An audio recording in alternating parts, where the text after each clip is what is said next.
This is This is the Bottom Bins Podcast.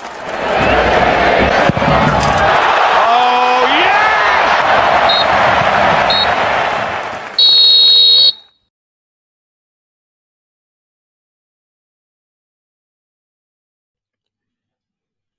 Hello and welcome back to the Bottom Bins Podcast. Today we are continuing with the Perfect Preseason series, joined today by my brother Oisin, and we're going to be talking about his football club Spurs.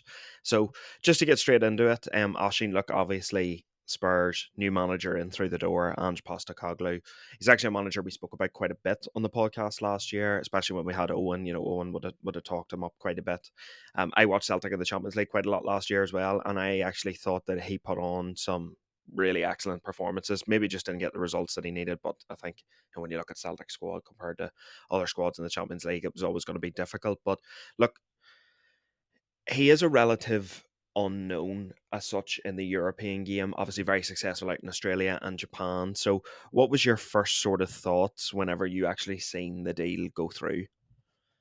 Uh, First thoughts were slightly underwhelming, to be honest. I wasn't not gonna say I was raging about the appointment because I mean, a manager's a manager at the end of the day. Like one of the best managers in the world can go wrong in a club or can go so well for a club. Like we've seen with a couple of managers we've had in the past, it hasn't maybe worked. Not necessarily just down to the manager, but other maybe sort of transfers and playing styles and stuff maybe didn't sort of suit properly. So it was underwhelming because we were linked with Nagelsmann and Enrique and stuff. And again, that's not to say that they would have done an amazing job at Spurs, but maybe they're a bit more sought after and a bit more popular and stuff. So you probably would have thought at that stage that they were maybe better for the direction of our club. But I suppose it's early enough to say how I feel exactly about him. We have only had two preseason friendlies up until now. Obviously, we were meant to play Leicester as well, which was called off due to the weather over in Singapore. So it would have been good to get another game under the belt. But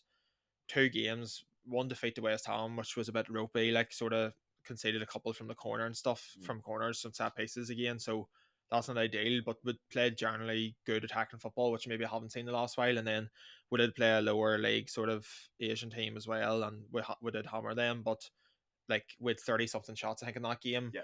the I can see the style of play he's trying to implement, and it's obvious to see as well. I don't think he has the exact players that he wants to suit his style of play. I think maybe one or two additions to the team could really, really sort of set us up for a positive sort of campaign.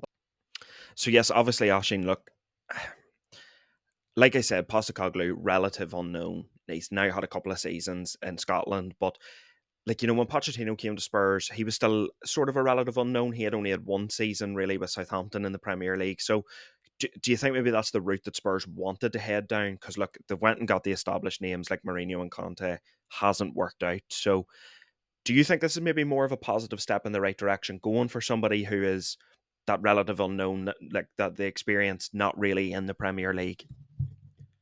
Yeah, I do think there's positives to go towards that sort of manager that probably adds a bit of pressure on him because of the managers that have been in before. But I think it takes slight pressure off the players in a sense that when a when a majorly high profile manager's coming in, I mean, again, any manager comes in, players are going to want to try and impress. But maybe with someone who isn't as well known, and like you hear stories about Conte to players and stuff, you hear stories about Mourinho and stuff. I'm sure then players haven't heard a lot of stuff about Ange and like the way he reacts to the implementations that he makes. So maybe it'll relax the players in a bit of a sense where it's like, right, this is a reset button compared to what we've done in the past. The sort of managers we've brought in, the profiles we've brought in, it's a complete reset. Whether you're out on loan, whether you were getting no minutes, whether you're a regular starter, it's a complete wipe of the slate. Go fresh in this summer and then sort of see where it can take you in this window. And like you mentioned, Pochettino, like he wasn't a massive name when he signed for us. Yes, he made a slightly lower Southampton team to a higher attacking pressing team that was good to watch, and I think everyone enjoyed watching Southampton the couple of years that Pochettino had them probably at their peak, you would say. So I think maybe it might be a good call. I think we'll see this season ahead, but I can definitely see in pre-season the way he's trying to play, and the implementations he's putting out there for our team, it's definitely looking positive at the minute. No, well, look, I like the way you said there, sort of, some of those players, look, yeah, you mightn't have got minutes last season or even the season before, but you're going to get a chance this time around. And I think two players really, just as we move from the manager onto the squad, two players that have really sort of stood out for Spurs over preseason and that have been told that they're going to get more minutes is obviously Giovanni Lo Celso and Tanguy Ndombele. Like, these were guys that were, look, I never thought Lo Celso was a bad player by any means, but I mean, Ndombele is a bit of a shaky one. But look, obviously, with those players now being allowed to come back into the squad, could you see like the likes of Lo Celso or Ndombele having a big role to play this season? Yeah, like you were saying there, I seen a couple of reports there at the start of summer that Ange had come in and basically said, if you want a place in my team, you fight for it. He like I said, he doesn't care whether you got 0 minutes the season before, whether you hadn't been in squad in 3 years. What I had read and what I had seen and heard, it was, this is a fresh slate. Come and show me what you can do, regardless of what profile of a player you are. So, like you touched on Lo Celso there, again, scored 2 goals in pre-season and looks very, very sharp. And as well as that, what you've said there, I never doubted Lo Celso as a player. I think under Mourinho, and then when COVID and stuff was coming in, he was flying, and then all of a sudden, I think he had a wee niggle, and he was out for about a month, and that just completely set him back. He didn't really solidify himself in the team since. So I think that second half of the season, he was in and out of the team, and I think he probably thought trying to get in the Argentina team. Obviously, they've just gone and won the World Cup and stuff, and he had an injury there in the past. But I think for his career, he needed to be starting week in, week out for his fitness as well. So I think that's the only reason he moved. Whereas Ndombele, I wanted him just to be so good for us, but it just never seemed to have clicked fully. Like, he will have a World League game one week, and then the next week just a no show. Will be hooked at half time. So again, I would love to see Ndombele given another chance, because I do really feel like deep down there has to be a footballer in there, because some of the things he's done and showed on the pitch in the last couple of years are unbelievable. But it's more, does he have that fight? Does he have that desire to actually make it and put his foot down and sort of turn his career around and say, like, he's been called lazy by every manager in the past. Like, surely there has to be a day you become sick of it and go, I'll show them that I'm not lazy. Yeah. So I would love for him to go and prove people wrong, even myself wrong. But if you're talking about who will play a key part this year, I definitely can see Lo Celso. At the minute, with Bentancur out injured, I think Lo Celso is going to start the first game of the season alongside Basuma and Madison in midfield. So Ndombele had a knock as well in pre-season, which is why he didn't play against West Ham, which is slightly annoying because I would have liked to have seen him. Yes. So I can't see him starting that game if he hasn't got minutes under his belt. But if we're talking about players like that, I can see Lo Celso definitely, and even Reguilon as well there, started the first game and come on the second game, but played really, really well. So there's a couple of boys who were probably, you would have thought, completely gone from our squad, who are really starting to sort of put their hand up and say, I do have a role to play here. And look, I mean, our biggest criticism on the podcast last year was Spurs just shipped far too many goals. And look, you know yourself, we have this conversation all the time about Spurs defence. And look, a lot of those guys still sort of hanging around the squad. And, I always had the opinion that Romero was Spurs' best defender. But again, at points last season, I think he really, really had dipped down like almost a quality level. Linked with Tapsoba of Bayer Leverkusen, linked with Van de Veen of Wolfsburg. Look, 2 weeks ago, these deals were meant to be done, and here we are sitting here at the 1st of August, and still no movement on the centre back front. I mean, for the manager himself, Postecoglou, he must be absolutely raging that nobody has come in through the door yet. So really, looking at that defence, Oisin, if it doesn't improve, it could be another season of shipping goals. I think that is the main talking point that I've had with anyone about this summer and this window. It's not, oh, great signing getting Madison relatively cheap, or even Solomon coming in on a free. Not a world beater, but looks like a good solid squad player. That's completely gone out of my head. I don't even think about them players. They're in, they're settled. I am worried about the defense, and like I said, there's so much movement about Kane at the minute, and I'm sure we're going to get to that point. But with Kane at the minute, I think. Well, I was going to say I don't think, because I'm not really sure what the plan is with Levy at the minute, because you really don't know what to expect from him. Whether he puts his foot down and says he's not going, or he's doing this, he's doing that, or whether he's never bent over backwards for anybody. So it's going to be rough negotiations for Kane and for anyone involved in that situation. So I think that's taken so much out of the club that maybe their eyes have slipped off the real targets which we need in the defence. Yeah.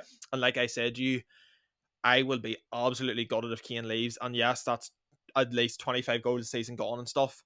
I still feel under Ange's style of play, if it's Richarlison at striker or Son or whoever it may be, with the attacking style of play, I don't fear that we will not be able to score goals. I still think that we will be a good attacking flowing team that will be able to score. But again, we're looking at it. I think it was 63 goals we conceded in the league last year. We're looking at the exact same defence, bar Destiny Udogie, who's come in at left back and looks solid. But when you're playing Ben Davies left centre back in a back four in your friendlies, it's not looking good, to be honest. No, and like, I mean, that's something you always said to me, just how frustrating Spurs' transfer business can be at times. I think it also doesn't help, some of the reporting that goes around transfers at the minute. I think there's definitely quite a few journalists that are sticking tweets up or reporting that things are done when actually they're probably just only starting the negotiation phase. But yeah, look, I mean, out of those two that we mentioned there, Tapsoba and Van de Ven, for yourself, who would be the most critical to come in there? To be honest, I've read a lot that Tapsoba is our top target, but I would personally be looking towards Van de Ven, to be honest. I think he would suit the system better. He looks better on the ball. He looks more composed. He's faster. He's bigger. Again, I've seen Tapsoba a couple of times last season, just highlights. He does look like a good, solid defender, but I think the profile that we're looking should be Van de Ven, because when Romero is on form, he's the stopper. He will go all out to get the balls, interceptions, duels, everything. He'll win.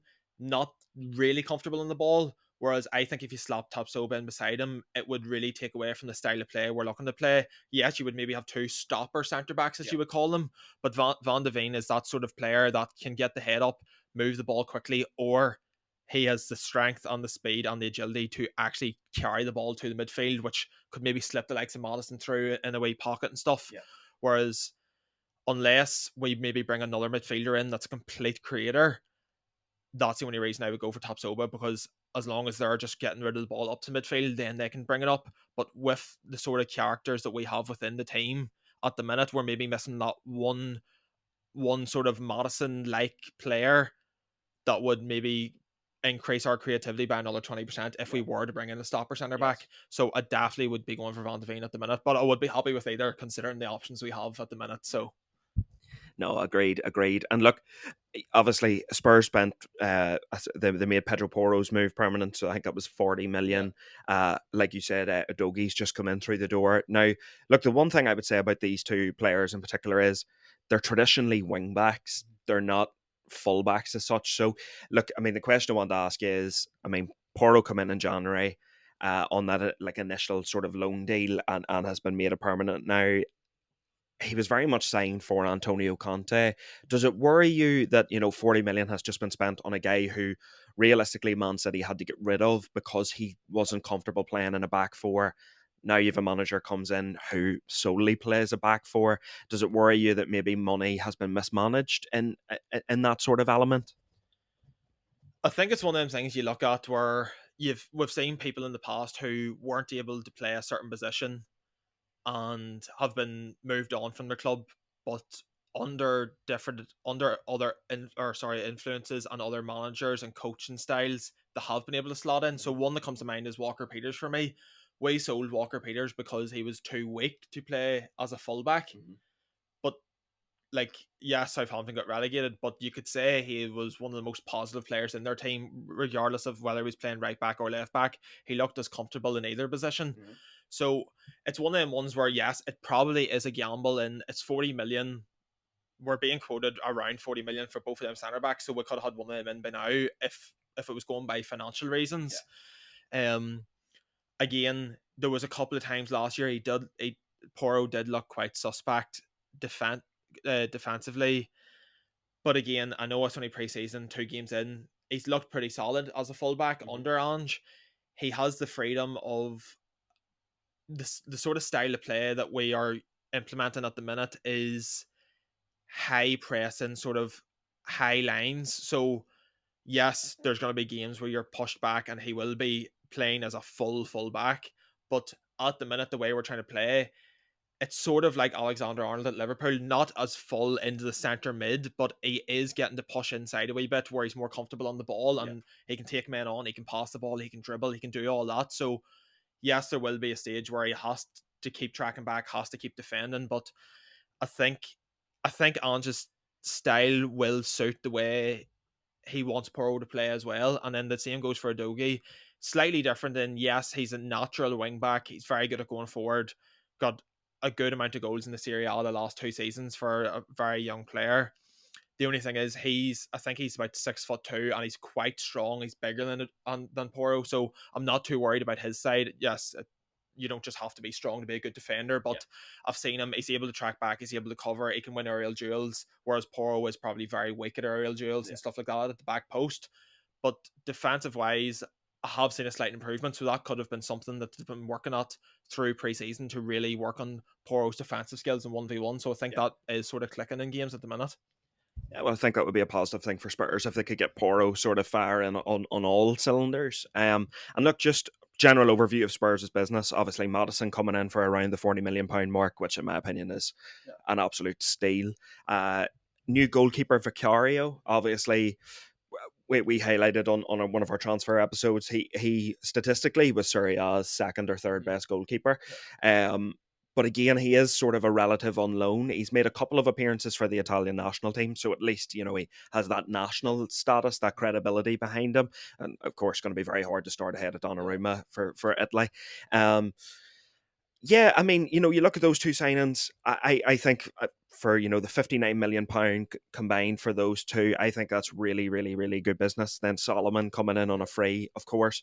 Look, I don't think Solomon's coming in to start for Spurs. I think he is just that squad player rotation option, and don't think he could ask for much better. So just on a general overview of that initial transfer business that Spurs did, because obviously last season I thought Spurs won the window. I was like, they're really going to compete this year with the signings that they had made. So looking at a general overview on those three signings so far, what's your takeaway from them, and were you happy with all three of them? Yeah, well, when I first seen the links with Madison, we've been linked with him the last couple of windows, but it wasn't anything major, and I never thought too much of it. But when I seen that we were in advanced talks, and the likes of United, City, and a couple of other teams had maybe inquired about him to see the sort of possibility, when I'd seen that, I thought we're never winning that transfer. And then all of a sudden, about 4 days later, it was signed and sealed. So I was really, really buzzing to get Madison over the line. I think that's the sort of player we haven't replaced since we moved Ericsson out of the club. So it's about time we got that sort of player in, and I think Madison is the sort of player where he could go play for any team in the league and fit in, like regardless if he's center mid, center attack, mid right. Like, I think he's that good of a player that he can fit in anywhere. So I'm really buzzing with that. The keeper, like you said, I didn't know him. I mean, I seen his stats. Stats were very positive. I seen a couple of highlight reels, some really good saves. So it's going to be them ones. It's just, I have to wait and see what happens. Yeah, I was glad we got a keeper in so early so that they would be away on the sort of summer tour and stuff, because I knew Lloris wasn't going to be staying. So the only positive I can say is he's young. I've heard good reports about him, and we got him in early, so he should be settled by the time the Premier League comes around in 2 weekends or whatever. So I was happy with that. And then, like you said, Solomon, Premier League experience. Again, he's only 23. I think he's still a young player, 23, 24. Scored a couple of bangers last season, cutting in on the left. It wasn't, again, like I said, a world beater for Fulham by any means, and he didn't really start that much for Fulham either. But I think with our style of play, he's similar to Son in that sort of cutting in off the left. So it's a like for like replacement. If you either just need rotation with injuries or just a substitute in the game, I think it works well. So when we're talking about the incomings, that's really positive. But if we're gonna talk about outgoings, it's been a disgrace so far, because we've only sold Harry Winks, and we could name about 8 players right now that need to go, and I'd say a good half of them could easily just have a termination of the contract just to get them off the wage bill. So it's not been a great transfer window so far. The players we've brought in, I am happy with, but I'm hoping in the next 2 weeks there's a big push. Like, Well, just touching on the outgoings then, look, I mean, you're losing club captain Hugo Lloris, who has been at the club since 2012. 12, I Yeah. think it was, yeah. So like an 11-year servant to the club, and look, at one stage, in my opinion, was the world's best goalkeeper. Yeah. So he is going to be big shoes to fill in the dressing room. I know, obviously, the performances over the last 18 months to 2 years were a bit suspect at times, but still a massive character to try and replace. I mean, look, we've already touched on it. There are defenders at Spurs that really should be shipped on at this stage. Then we move into midfield. I see Højbjerg's actually being linked away with Atletico Madrid at the minute. I think that is a deal that can get done. But look, the biggest one that we're gonna have to talk about is, of course, Harry Kane, the talisman up front, Spurs' undoubted best player. 30 goals last year. I can't even remember how many assists, but I think it was just shy of double figures. Like, this is a guy where realistically, if Haaland's not in the Premier League, he is the out and out best centre forward in the league. And look, in terms of an actual footballer, I do think he's a better player than Haaland. In my opinion, I think Kane is the best striker in the world. Yeah. And I know that's going to sound ludicrous because Haaland scored 50 odd goals last year, but I mean, as an all round footballer, everything he contributes to Spurs. I mean, Jesus, he was your best creator last season as well as scoring the goals. So, look, obviously, negotiations yesterday between Daniel Levy and Bayern, and they seem to be about 25 million apart in the valuation. Now, Bayern's not the type of club to spend over 100 million pounds on a player. I mean, he's in the final year of his contract. What are you thinking? Are you thinking, look, we need to cash in now, or we desperately need to keep a hold of Kane this season if we're to do anything? It's a strange one because my opinion on this has changed the last couple of weeks. At the start, I was saying he should not go by any means, force him to stay. But at the same time, is that healthy for a player? Is that healthy for a club? Last week, I was under the impression that if Bayern Munich were offering £100 million to take it, but then, like I said the other day, is that going to be reinvested in the team? There's a big if, because many times in the past we've cashed in players and not reinvested the money properly into the team. Or, for example, this year going into the summer window 2 or 3 months ago, it was known across the world that Spurs were targeting defenders because of the amount of goals we shipped last season. So Van de Ven and Tapsoba have been targets for a good 2 or 3 months now. We've been looking them well before there was even talk about Kane leaving the summer. We still haven't signed either of them now. And I've seen a couple of people on Twitter saying, oh, that's good. If Kane leaves, we'll take 100 million and get our two centre backs in. But we were originally looking two centre backs. We weren't going to use the Kane money to buy them. Yeah. So is Levy going to do a classic Levy masterclass? Cash in, get the 100 million, get the two centre backs there. There's everyone happy. He's got your centre backs, and we use Kane's money. But you weren't using Kane's money because we provisionally had planned to have money set aside for this sort of transfer anyway. Yeah. So the big thing is for me, if Kane goes, you're probably looking at Richarlison starting up front. Last summer, I was buzzing to have Richarlison coming in. Again, last season was a really, really poor season by his standards in the Premier League the last couple of years. Had an amazing World Cup, then got hit with another injury at Spurs. I'm not the sort of person to run and go, I think Richarlison's rubbish or he shouldn't be in our team. I think Richarlison does deserve a chance when he's fully fit now. Like last season, he only had, I think the most amount of games he started in a row was about 4, and he just kept getting plagued with injuries. And then with the World Cup coming up, and we spoke about this before, just how it ruined the season with people overplaying and rushing to get back from it. Like he rushed from Spurs to get back from injury to play for Brazil. Played for Brazil, then got injured because he was overplayed, and then was out for another 3 months with us. So if Kane was to go, Richarlison's going to start. I would be happy with Richarlison starting, honestly. But I still feel like if, touch wood, it doesn't happen, if Kane left and Richarlison wasn't firing, then who are you going to play up front? Yeah. So there's a lot of ifs here. If Kane was to leave and we brought in another solid forward, again, we've been linked with Kolo Muani. Apparently he's going to cost 90 or 95 million. Lavy's stingy. He's not going to go sell someone for 100 and buy for 100. That's not his style. So I can't see us getting him. We've been linked with a couple of others. That by Tell from Bayern Munich, the young French striker, Matthias Tell. Right. Again, he hasn't played much for Bayern Munich, and apparently doesn't want to leave anyway. So it's just sort of links of who we would be looking at to replace. So at the minute, there's no solid replacement, I would say, that's out there to come in. But if Kane turned around and says, I'm 100% not signing a contract, I'm going for a free next summer, I would be under the impression to cash in for the 100 million, try and bring a forward in, get your defenders in, and then see where the season takes you. That's all you can do. Whereas if you hold off, and like this has been dragged out for a couple of weeks now, it's going to take another couple of weeks of negotiations if anything happens. And then there this morning, like I said on Twitter, it was saying that if Kane stays and plays against Brentford, he's under the impression that he's not going to leave after that this summer anyway. That's not to say he would go for a free next summer. But he would be under the impression that he would talk about signing a new contract if things are going right on the pitch. And then there's the side of me that just loves Harry Kane, and it's like, I don't care. If I've one more season with Harry Kane, I'll be happy to see him play for another season for my club. And then he goes in a free, and then you move on. You look throughout the season who your top target should be, and then when the summer transfer window opens next year, you go out in the first week or two and you get that target that you have really looked at to who you think will replace Kane. And again, when I say replace Kane, they're probably not going to get the same amount of goals, same amount of assists, but someone as good of that ability as possible that is available. And then just touching quickly, like you're saying, Højbjerg is that sort of player. He's just average enough. He'll have a really good game, then he'll have an average game. He'll have a good game, an average game. I'm not too worried about the likes of him moving on, with obviously hoping Basuma really kicks on this season.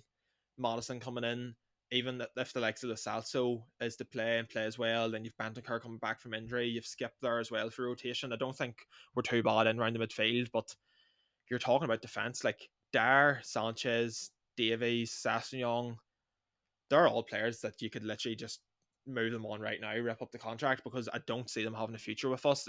If they stay on, it's solely because we couldn't get rid of them, if you know what I mean. And we've got 3 right backs at the minute as well.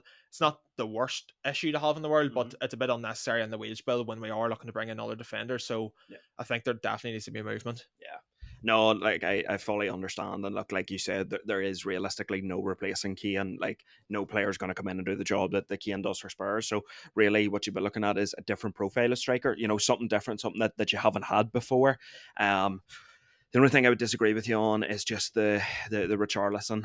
I don't know, Ashton. I don't quite see it with Richarlison, and I understand what you're saying. Yes, he was absolutely plagued with injuries last season, but I think in the games that he did play, he was shocking. He really didn't perform. No. But yes, look, I suppose that's just one that you'll just have to wait for the season to see. He either goes, kicks off, or he doesn't. It's one of the things. So Exactly. Well, look, even just you've mentioned Levy a couple of times now, so I think we'll move on to the upper echelons of Spurs. Look, no secret that obviously me as a Man United supporter, I know exactly what a bad backroom staff can do to your club, and really over these last few seasons, Spurs are starting to look like a poorly run football club. And like that's not something you would have said about Spurs 3 years ago, 4 years ago, like especially when the new stadium was built, Champions League final, squad was just improving season upon season, consistent Champions League football. Last season, or sorry, not last season, the season before, I think personally was just like a bit of a flash in the pan where Conte did somehow manage a miracle to get Spurs into the Champions League, but actually, if anything, playing Champions League football last season actually really hurt Spurs because, I mean, where did you end up finishing 8th, wasn't it? Yeah. And then with injuries and stuff, we couldn't rotate. We were playing boys, and again, Papa Sarr, I think could and is going to be a very good player for Spurs. He's played a lot in pre-season, but he hadn't played a league game in about 3 months and was thrown in to start against AC Milan in the San Siro. Like that shouldn't be happening. A high-profile team like Spurs in the Champions League should have better rotation and sort of a better squad for that sort of problem that comes up for every team every season. So. No, I completely agree. So, I mean, look, the question I'm just going to put to you is, do you feel like Spurs are a poorly run football club? Absolutely. Like, I have read so many times, we have the most profitable match day in the world. Like, we're not talking Premier League, we're talking in the world. We have the most profitable match day in the world. And we still have an owner who hems and has over 2 million of evaluation difference with players when we're trying to sign them. Like, we're signing, apparently this weekend, we're going to sign some young centre back from Blackburn, Ashley Phillips. He's going to go into the academy. Apparently, he's a very promising player. We offered 2.5 million, I think it was, a couple of weeks ago. Blackburn basically had said they wanted upwards of 3 million, but it could be add-ons. So God knows what the add-ons were, but it was about 700,000, which is nothing to a club like Spurs. And Levy has waited until this weekend, until his 2 million clause activates this weekend, instead of getting that player in, possibly letting him go on the tour with the other younger players 3 or 4 weeks ago to settle into the club. But has hemmed and hawed over 700,000, which does not affect our club whatsoever. That's the sort of ownership we have. And there's many different opinions across Spurs fans. Like we said last summer, Richarlison for 16 million went and bought Basuma and stuff. Like you said, you thought what a transfer window, and I thought, geez, we're splashing the money out Richarlison and stuff there. It's all well and good seeing that, but see the amount of managers that come out when they're not the Spurs manager anymore and say that they were looking at a certain player and Levy hemmed and hawed over prices. For example, Kim Min Jae, 4 million, I think it was, for an Abache we're looking. Waste of money. Levy said he was not spend 4 million on a player like that. And look where he's 60 something million, I think, to Bayern Munich there, or whatever it was. Like, there's so many players that we could have had, and we could be in a different position right now if Levy had just got his finger out and actually wised up. Like, I just don't understand. He is apparently the hardest chairman to deal with when they're trying to buy Spurs players. But then he hems and haws over prices going to try and buy off other players. Like, surely he looks at himself in the mirror and goes, I'm just an awful person. Because how can you be so hard for incomings and so hard for outgoings? Like, it doesn't work like that. You need to have a compromise with other clubs. Like, there's so many other clubs that have good relationships and do payment terms, and anyone we're looking we can't get because they just know it's Levy that's coming to do the negotiations, and they're just going to piss him off like he pisses every other owner off who wants to come to Spurs. Like, we could buy someone for 10 million and they could have the worst season ever and he'd luck 20 for them next year. Like, there's no common sense with that man. And I think the big thing will be what happens with Kane, because I'd say that's down to Levy at the minute. It's down to Levy to put the money into the team, get centre backs in, maybe another midfielder or whatever it may be. It's up to Levy to go to Kane and show the exact proposal of what his vision for the club is, because at the minute I'm not sure what it is. Because from we've been in the Champions League final, it's like been a blur to me. I thought this is the start of, like, I remember watching Champions League finals with you when United were like beating Chelsea or whatever else it was when we were children. And at that time, I probably didn't love football that much. But when we got it, I thought, this is the start of what Connor got to witness. And now I'm sitting here with no European football. Possibly the best player to ever play for us could leave, and we're like 10 or 11 days out from the Premier League starting, and we still have not signed a defender. So when you're talking about sort of squad stuff like that, it's ridiculous. Yes, you can say built the stadium and all. The stadium's unbelievable. It's my favorite place to go in the world. Like, it's unbelievable. But like, we're looking centre backs, and then like they're revealing plans to build it on an underground go kart station. Like, who cares about that? That we're not an adventure centre. Like, you know what I mean? Like, he should be more focused on, like, every single summer he says, I'm focused on success in the pitch. He loves talking, but I don't see much movement from him. I think we're an awful run club. No one wants to deal with us. Outgoings were horrendous. Incomings were not that great either. Like, you look at the likes of Brentford, Brighton and all, like, they're such well run clubs. If a player wants to go to a higher level, if a player deserves to go, they're all for that. There's a set price. If someone pays it, boom, you move. Bayern Munich are coming over and asking Levy what the price is, and apparently he's not even answering. Apparently he keeps saying just offer. Like, he's not even giving a set price of, if you pay this, he's yours, work away the contracts. Like, he's making hard work for everyone, and this is just dragging and dragging. And I think that's how it gets so toxic with Levy and Spurs fans. There's that toxicity where it's just like, he just loves dragging stuff on. There's never, like, I was surprised how quick we got Madison done, because I thought there was going to be a fight over how much money was to go into that player. I'm surprised he didn't try and get him cheaper, which he probably did.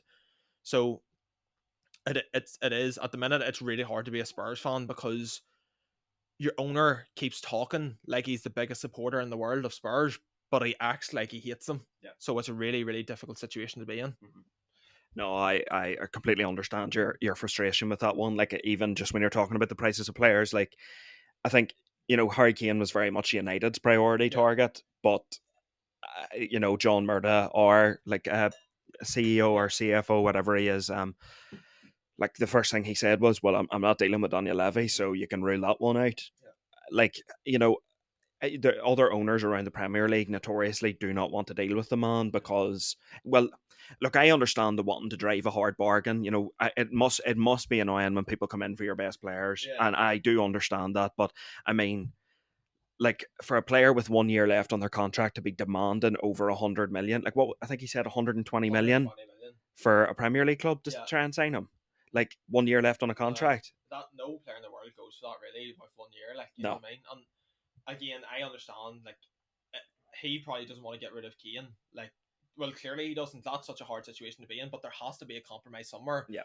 For again, I don't want to see him going, but for the effort and commitment he's gave to our club, he deserves to like choose his own future as such. Yeah. He has earned the right to say, sell me for this price, I think it's fair, or if I stay, we'll do this, or these, like I said, clauses and contracts and stuff, that could all be worked out. Yeah. It's nearly like Lavi's like, just you stay there and I'll sort this out. It's nothing to do with you, even though it's his future, it's his transfer. Like, I would understand why Kane doesn't want to be there because he sees other clubs in the league moving absolute crazy, and then we're still just stuck on a stalemate where it's like, is it going to be another season where we just look good defensively but concede three stupid goals a game? Yeah. You know what I mean? It's one of them things, and that's probably what Kane's fear is. Yeah. So Yeah, no, I would completely understand it if that was his point of view. But look, even just on the overall ownership of Spurs, like obviously Joe Lewis, the overall owner, has apparently got into a bit of bother here for insider trading, and apparently this isn't the first time he's been caught for something like this. Now, the reports are that he sold his majority share to his son and his daughter. Yeah. apparently. But I mean, to have something like this hang over your ownership, like you said, 10, 11 days outside the start of the Premier League, I mean, again, doesn't exactly instill confidence, does it? No. Again, touching on that, apparently his bail or like buyout for a bit of time, whatever it was 300 million. So he's fit to do that, but couldn't give us a centre back. Like, you know what I mean? Yeah. So I did hear reports that he has passed the shares on to his son and his daughter. So he's not officially the owner of Spurs, Yeah. but to me, that sounds like a boy who in October thought he was going to be in a bit of trouble and just passed it on. So fair enough, it wouldn't affect the club, hopefully, in that sense, but I don't think he was doing it for the benefit of the club. It was more for himself, that it would be a cheap buyout for someone. So I think when you look at it that way, he's a dodgy man. So he knew, it sounds to me that he knew what he was doing in the sense of giving the shares down or whatever he did with them, sold them or gave them. And then like you look at Partici and stuff there, like the last season for our club would just look like an absolute criminal club, like, you know what I mean? It's just like Lavi's there doing all these negotiations, doesn't have a clue. Scott Munn, one of the Australian directors, has come in. I haven't heard a thing about him.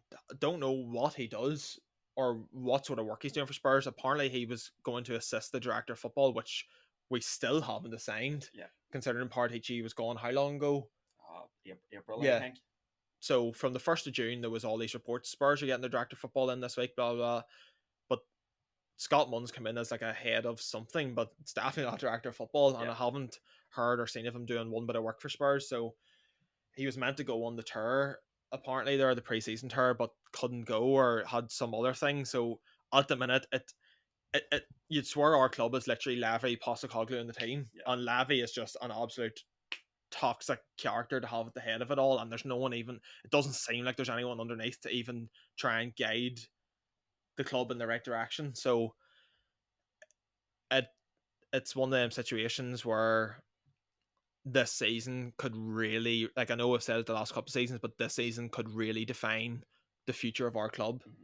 Whether Kane stays or goes, it mightn't have too much of an impact on the season we have with the current sort of state we're in. Yeah, it is, and like, I mean, it must be frustrating for yourself to sit there and watch this go down. I know, like, I've had to watch it for the last 15 years, and or 18 years. It's not a nice situation to be in. I mean, I'm still stuck in the situation where I mean we were meant to be sold, and we're still not. But no, it's definitely not a good situation to be in for the club. And I mean, like, just reflecting on last season and heading into this season, obviously manager change, but like Spurs last year, Oshin, like that must have genuinely been hard to sit and watch. I mean, finishing eighth in the Premier League, looking like at times they might be in for a shout of qualifying for the top four, but then sort of those last 7-8 weeks of the season, it just completely capitulated. And I mean, Ryan Mason had to come back in and take over as caretaker. And look, this is no offense to Ryan Mason. I'm sure he is an absolutely nice fella, but like, he's not a fucking Premier League manager at the end of the day. So why place him in that kind of capacity? You know, it just made no sense to me. So reflecting on last season, then, what are your thoughts on it now, looking back? It was an absolute horror season. There's no other words to describe it from start to finish. Like you said, we were, I think, with about 8 games to go, 7 games to go, I think we were fourth. And I was sitting there going, I don't know how we're here, but I'm buzzing to be here because we do not deserve this 1%. And like you said, it was week after week of pure depression. I think we went and lost about 5 games in a row there and dropped us down to 7th or 8th. And I just thought, do I even want the Conference League right now? Do I want to be a laughing stock again? Like, are we safer off with our European football just to save other teams laughing at us again? Like you said, Mason Stellini took over. He just played the same style of content, which didn't work, and it was just toxic. Don't know why they even thought of keeping him. That was the biggest waste of money ever. Yeah. Then Mason came into an absolute defeated and depleted squad. Injuries, people not wanting to play, people have no motivation, no sort of team fight, nothing. Like, we were just dead every single week. Yeah. Like, you could visually see when teams came to play us that they were buzzing to play us. Like, they went on the pitch, went at us, 5 minutes we concede, boom, every single head on the pitch dropped. Kane, Son, every single one of them. And it got to the stage where you know how crazy I am about watching Spurs. I would miss things to go and watch Spurs, or like try and secretly watch it in places where you shouldn't be watching games. I watched the last game of the season, but I think the last 4 or 5 before that I didn't even watch. Like, I mean, I didn't turn my TV on to watch it when I was free. That's how bad it got, and that's not me. Like, we've been in bad ruts before, and even before Pochettino got sacked, in real bad form and stuff, I still wanted to watch them every game. Last season was that bad that I couldn't physically sit and watch my team. That's how bad it was. So I think looking at it now, I'm a wee bit more optimistic with the change of manager, the change of play. I think, again, like I said, Madison is going to be massive for us, so I'm really excited to let him hit the ground running in the Premier League and sort of really show that he has another level in him.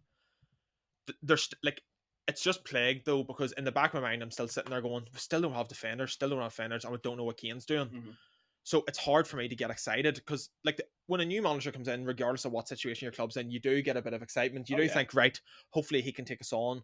We've got a couple of transfers in, you're like, good, we're bolstering the squad a bit more quality in. But then you're like, oh, we're playing Brentford first game of the season. We're like, they slapped us last year with this defence. They're just going to do the same again, because the defence has not changed. Every team in the league could slap our defence. I don't care if it's Luton or Man City. Every single one of them can slap our defence because it's so weak. And when I say that, obviously Udogi's coming in, which is like a new signing. That is fair enough. The other centre back is just the main issue, because anyone that's going to play beside Romero has literally ruined our club in the last couple of years. And like I said, when I'm saying our defense is horrendous, like, we've got a new keeper, the Dogies come in and stuff. It's probably only one position we're talking about, which is the other centre back. But the other options are that bad that actually gives me the fear. Like, we need to sign another defender. All we need, we need two, obviously. But if we just got one in just for the start of the season, and even if we got someone else in deadline day or something, I just would love one in like today, so to settle in and then to be starting against Brentford and just sort of really settle into the team, because I think that would really, really change the way we're looking to play, whereas we're really limited with whoever else we're going to have to put in. So when you're talking about that transition, yes, we're probably in a better place now than what we were last year when you're talking about the way the season finished, clearly. But there's still so much deadwood sitting about. There's so many contracts that need ripped up. There's so much money going to wages that are not necessary for our club. And it still needs sorted. And I know there's essentially a month left, but time is ticking. Like, I said 2 months ago, there's loads of time, and I'm looking at it now, still no defenders. Time goes by very, very quickly. So I really hope that we do push on the next 2 or 3 weeks. And then finally, just to wrap it up, looking forward to this season then, like you said, aiming for Brentford now in the next couple of weeks. But look, when all's said and done this season, where do you see Spurs finishing? And as positively as you can, like where do you see Spurs finishing? And really, what would you like to do? Or what would you like for the club to do? Sort of even in the next few years, where would you like to see Spurs? I want to say back in the Champions League, you can't beat Champions League nights. Like for them years that United and Liverpool, whoever else it was, all my mates' teams were in the Champions League and we were playing Europa League and stuff. It's so depressing because you want to watch the best teams, you want to be in the Champions League, you want to play them, want to watch them. So ultimately, my goal would be to get in the Champions League again, because that you need to get that high standard. You need that. You need that for your club. The problem is, I don't know what way the season's going to go, because I think the team will change by the end of August by one or two players, and also we've seen the way Aston Villa play, we've seen the way Newcastle play, Brighton play. They're all teams who I would have said Spurs are better than the last couple of years, but then this last season they've looked better. So you always have the likes of City, United, Chelsea, Arsenal, Liverpool, all really good teams. Yes, maybe disappointing the last couple of seasons, some of them, but I would say they're all like better than Spurs are on the level in the past couple of years. And then you have these other teams who are creeping in now, Newcastle and stuff. It makes the league really, really competitive. So I know what way they play. I know what they're possibly going to do if they're on form. It's more about how we actually do. So I could sit and say, oh, I could see us maybe getting top six, but that's on the basis that we do play good attacking football. We look a bit more solid at the back. Or I could say we could struggle to get top 10 because, yes, we're good going forward, but we're so leaky at the back if we don't get the defence in, if we don't sort it properly. So ultimately, by the end of next season, realistically, I think a top six finish, considering the other squads in the league and the way they've been building, like the likes of Newcastle and even United, how they've been building their squad the last couple of years, where we had a major setback we last summer we probably looked well rebuilt, but now we're knocked back two stages, so we're sort of in between still. Yeah. So I think it's a case of who we get in and how we finish this window will really put a stamp on how we do this season. Realistically, there's no European football, so there should be no reason why we should get top six. I think obviously top four, you want top four, and you're gonna say at the start of the season we're gonna get back in the Champions League. I don't know if that's realistic or not at the minute. But then you talk about trophies and Spurs. If you're not in the Champions League, not in Europa League, you need to be gunning for an FA Cup or Carabao Cup, regardless of whatever one it is. You need to put yourself in a position to win it. So that means getting to the final of both or one. I think getting to the finals obviously would be a boost, because you would hope that other teams, maybe if you are playing like City or United, they maybe have a couple of knocks from overplaying, whereas we obviously would have the less games each week or whatever it may be for a prolonged period. So ultimately, you are going to want to get top six minimum and possibly a cup or cup finals. That would be a positive first season, I think. Yeah. But like I said, is that enough to keep Kane if he does stay on? Possibly not. I said to you earlier, you would probably need top four or definitely like an FA Cup win, maybe. Yeah. But I suppose we'll soon see what happens. Yeah, definitely interesting times ahead at Spurs. And yeah, really, I think this season is just going to be one where it's either going to go one or two ways. It's either going to go really, really well and Postecoglou is going to really settle. And I think having no European football is going to help Spurs, because it's like you said, when you don't have to play that extra game a week, you really should have no excuse as to to push on up the table. Or it could go the complete opposite. It could go absolutely tits up, and Postecoglou could be sacked in January, and we're looking at Spurs even further down the pecking order. So it is going to be an interesting one to watch. Well, thank you very much for tuning into this episode, folks. This has been Perfect Preseason Tottenham Hotspurs. Please keep an eye out on the channel this week. We are going to have some breaking transfer news as it comes in. We're going to do transfer reviews as well.